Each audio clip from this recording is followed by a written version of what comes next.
Hello and welcome to this edition of Weapons and Warfare from Straight Arrow News. I'm your host, Ryan Robertson.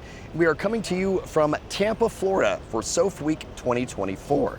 This is an annual gathering of special operations forces from across the spectrum. Every branch of the U.S. military is represented here, as well as a number of operators from America's allied partners. There are lots of talks about plans, policies, and what the near and long-term futures look like for our special forces.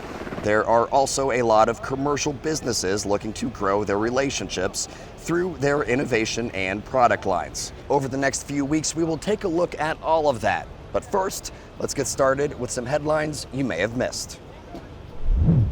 One piece of news making the rounds here in Tampa this week was the announcement that the Pentagon has selected AeroVironment's Switchblade 600 as part of the first tranche of their Replicator initiative.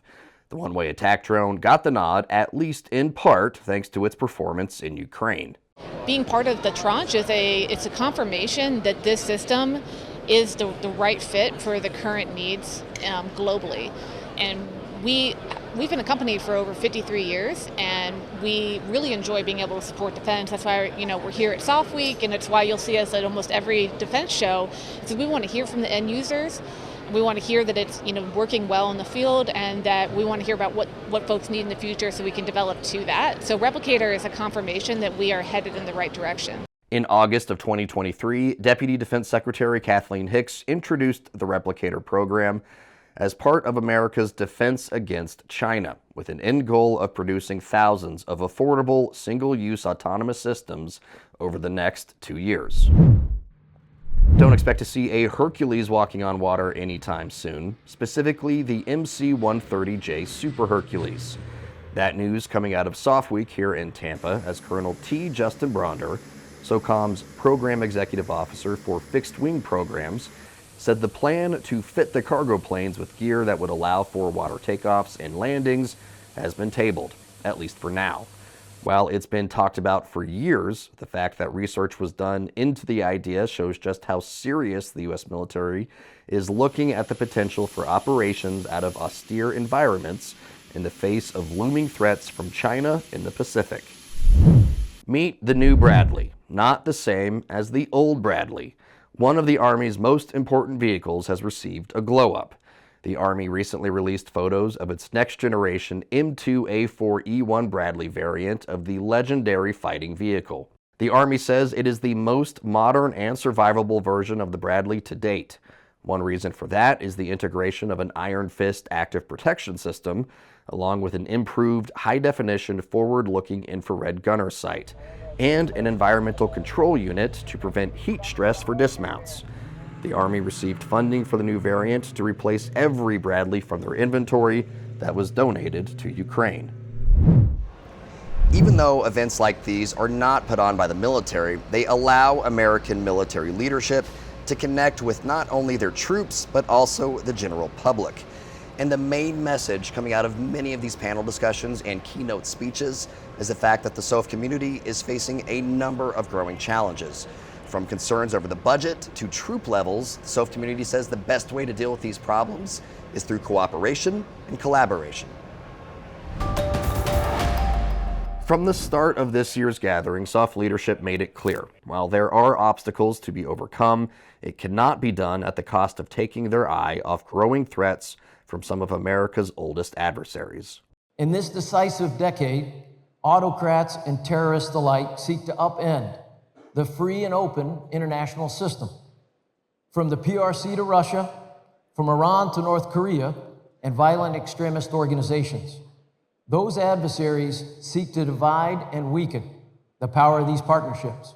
Commander of U.S. Special Operations Command, General Brian Fenton, went on to say that despite those growing challenges, the threats from terrorist groups like Al-Shabaab, Al-Qaeda, and ISIS still remain, while the new ones from groups like Hamas, the Houthis, and Hezbollah continue to demand attention and resources. One reason why, according to Command Sergeant Major Shane Shorter, it's easier for adversaries to wage havoc than it's ever been before. We're seeing the character of war rapidly change, with smaller, faster, and cheaper uncrewed systems and robotics.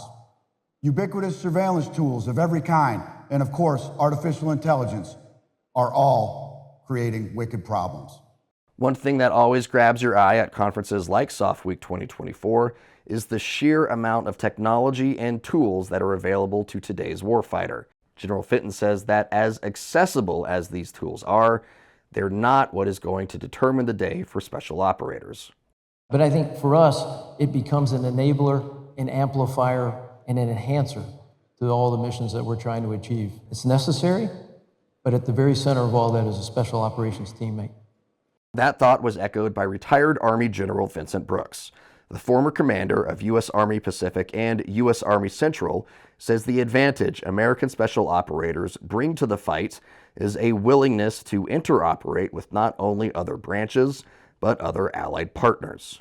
So I think that this approach to having great capability in both the unconventional and special operations arena as well as the general purpose arena is what can give us a decided advantage over our adversaries who have great challenges in bringing such things together.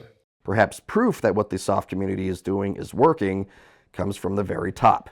Chairman of the Joint Chiefs of Staff, General C.Q. Brown, said, in essence, he likes their style.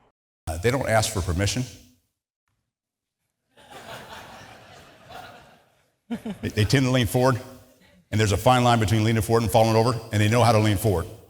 And they might fall over every once in a while, but what they really do is they actually challenge the status quo, and that's what we need. Serving you clarity through context, our mission at SAN is to deliver the news straight down the middle. We're different from mainstream media because we spotlight distorted headlines and show you how to do it too. Discover stories that right and left-leaning outlets are choosing not to cover by using our Media Mist tool.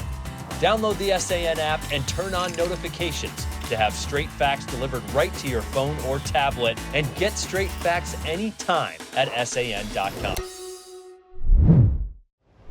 Time now for our weapon of the week, and there is no shortage of candidates. From firearms to fire controls and a whole host of vehicles, we had our pick of the latest tech. And one of the things that really caught our eye was about the size of a softball. It's a 360-degree tactical throwable camera from Bounce Imaging.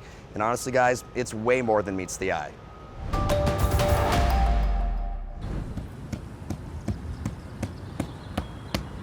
At first glance, you'd be forgiven for thinking this ball was just another toy from a toy box. But you'd be mistaken, because this ball contains some very serious tech. These are 360-degree throwable cameras. They're used in law enforcement, search and rescue, and in the context this week, in special operations. And it's something that you can throw into an environment and get an instant 360-degree view of what's going on to many people, so that you can have a better view of what's going on in that space. Like all great ideas, a 360-degree throwable camera packed into a ball took some time to become a reality. Bounce Imaging started in 2012, but the technology needed to complete their vision needed some time to catch up. But when it did in 2016, it didn't take long for potential users to see what was possible. What folks love about this is that you can take it out, turn it on, deploy it, view it on your video feed, understand it very quickly with a very low cognitive load. To put it in even simpler terms, there's not a lot to think about when using it.